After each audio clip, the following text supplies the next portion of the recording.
Hey everybody, this is Shane. I have another toy review. I have another Halo figure. This time I'm actually reviewing the Elite Miner from the Halo Reach series. Now, I gotta say, I actually really do like this particular Elite figure. Now, as far as posability, I actually do like this better than the standard Halo 3 Elites. I mean, I actually have an easier time getting these particular elites to stand. I mean, just knowing the trick with his feet right here, you can actually get him to stand with relative ease. Now, let me go ahead and say two things I don't like about this particular style of elite. Number one, same with the Halo 3 elites, it's going to be just trying to find the trick with their feet just to get them to stand.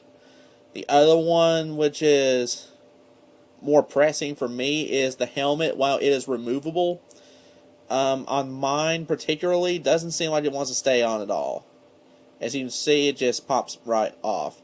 Plus, you can see just truly how ugly the elites, or the same how these really are without their helmets. But other than that, let me go ahead and mention the good things about this figure. Number one, he is actually nicely detailed. He's got his, I don't know what Covenant, I guess, probably more like Forerunner markings on his chest, on his shoulder. But overall, he is very nicely detailed. Now, the blue Elite Miner was released for Series 1. He was the first wave of Halo Reach figures.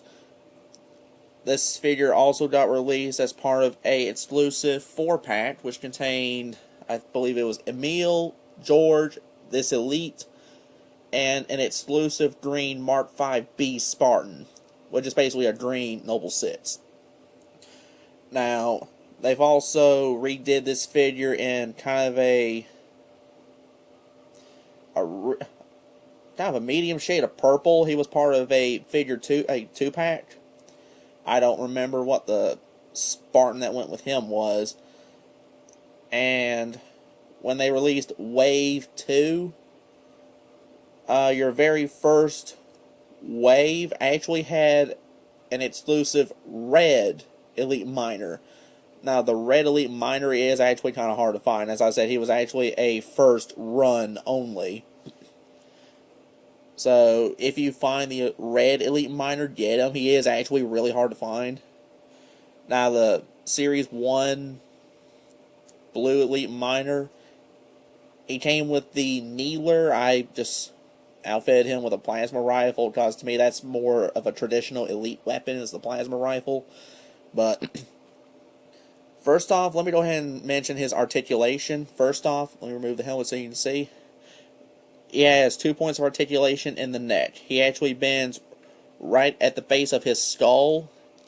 His head can actually rotate a full 360 degrees.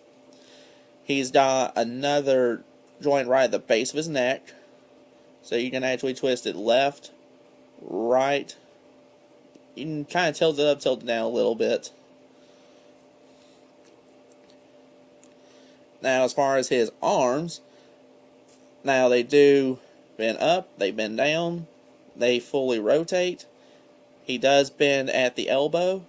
He does fully rotate at his elbow. When you get down to his wrist, it does bend back, forward, fully spins. And his hand does open. It's on a little hinge right here, so you can open and close his hands. He's got that in both of his arms. Now, his midsection right here is on a ball joint, so you can get a little bit of left, right, a little bit of a back and forth movement.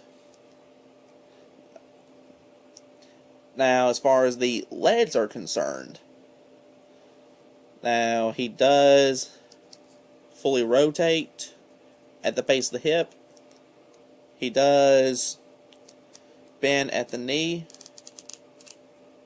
It also swivels left and right. And he does have a little bit of foot movement. But I mean, overall, he's actually very well done. As I said, the only trick I have with any of these elites really is just finding their point of balance on any surface, really. But, I mean, my minor complaints aside, this is actually a very nicely done elite. He's well detailed. He's well articulated. He looks mean. I mean, he looks like he's getting ready to tear someone a new one. But overall, if you can find any of these Halo Reach Elite miners, just any of the Halo Elites in general, I'd advise getting them, because they're actually really, really cool looking. McFarlane did a great job on these figures. But that's my take on the on the Halo Reach Elite Miner. You have a good day.